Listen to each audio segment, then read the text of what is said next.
Hello, and welcome to Andrew Broussard Watercolors. Today I'm going to show you how to make a watercolor block using watercolor paper. Meeden had sent me some different things to review and to talk about, and they sent a 5-pack of these 4x3 100% cotton cold press paper pads. I filmed a full-length painting on one of them and put it up on the Patreon as a Patreon exclusive. And this will just be a public video, just going through the process of how to turn it into a block. I am a Meeden affiliate, and if you use my code Andrew on their website, so it's just my first name, you get 10% off, and I get a 10% commission, which just continues to help support this channel and do more stuff with it. So anyway, with this, why make a watercolor block? A watercolor block is going to keep the paper in place, and it's going to keep it stretched so that you don't have the warping and the buckling and other issues.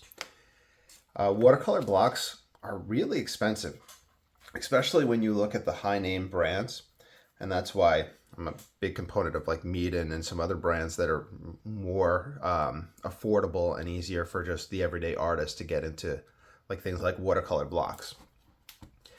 So, price-wise, it helps out making them on your own, and it just really gives a lot of benefits. Easier to transport. You don't have to bring tape with you different places if you're bringing it out and about, etc. Anyway, I've made watercolor blocks in the past from paper that I've cut myself, and I used one of those guillotine cutters, and for the life of me, I cannot get equal-sized paper cuts. And I have no idea why. So it is possible just to use bigger sheets and cut them down. And to do that, it'll look a little kind of janky. But if you're cool with that, that's another way to do that. But having these pre-cut to size makes it a lot easier and more nicer and neater rather than kind of worrying about that. So anyway, with this, you want to use either a mat board, something stiff on either side, or in this case, I'm just going to use this cover. It's not the stiffest, but with the size, I don't think it'll really cause many issues. There shouldn't be like too much tension and all the other stuff going on. So it should be okay to use just the covers. I cut the spine out of the cover on this one so that I can access all 4 sides. And you're going to want to mark one of those sides, one of those spots. The reason you're marking that, we're going to glue around all the edges, but leaving that mark over there allows you to go in with a palette knife or something like that to remove the sheet whenever you're done painting on it. On this one that I made, I marked the corner, and when I had first made one, I didn't mark any corner, and I made the mistake of gluing all the way around. And I could still kind of get something in there to remove it, but it kind of tears up the paper. So just preparing beforehand and marking a spot for that will help. This is padding adhesive that I got off of Amazon. If you go in there and you type in padding adhesives or something like that, it'll come up for, I think I paid $7 for it about a year ago. And bottle definitely goes a long way. It will kind of be sold in packs with like kind of a fake dollar bill. I think that it's common for people to give birthday gifts or gifts in general, where you have a stack of real $100 bills and you bind them together using this glue, and you give it to a kid for their birthday or something like that, and then they can peel off the dollars as they want to use them.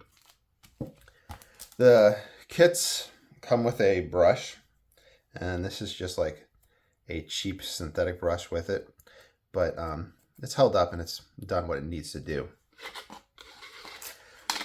So glue-wise, if I remember the instructions correctly, you're simply going to want to pre-wet your brush.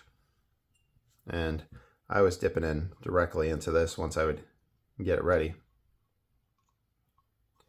And then after I dip into it, I'm going to leave that space blank I'm going to glue on either side of that. And you don't have to go crazy. You don't need to coat a whole bunch, especially since this is all nice and evenly cut. Then after gluing those two parts on either side of where we're going to leave the opening, you can then put a binder clip in that spot.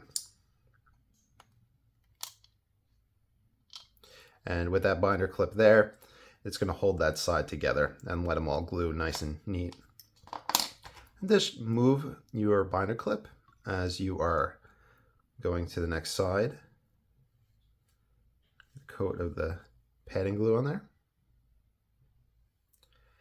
And this is going to be a nice and easy project for me today, just because this one's so small. And we can put that right on top.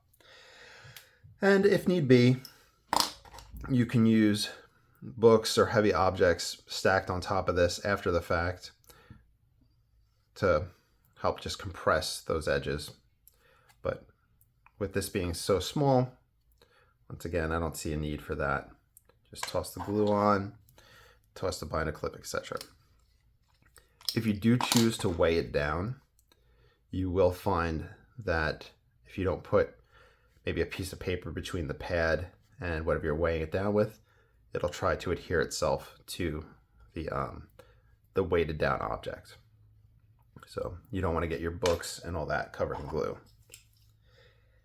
And that's all there is to it. Just wait a few hours, or just simply wait overnight and let it dry. I'm going to go through and do all these off camera, and having a few pads and blocks pre-prepared means that I can paint on this one at a later date. And let's say I just want to kind of sit and look at it and not finish it that day, then I could just roll on to another pad. And having those all prepared and ready just lets me rotate things in and out. In fact, here's a big pad that I have on the side that has a painting on it that I've just been sitting and looking at, thinking if I want to make any changes on it.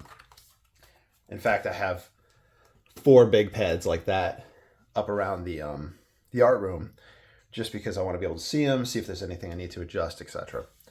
So I hope this is helpful.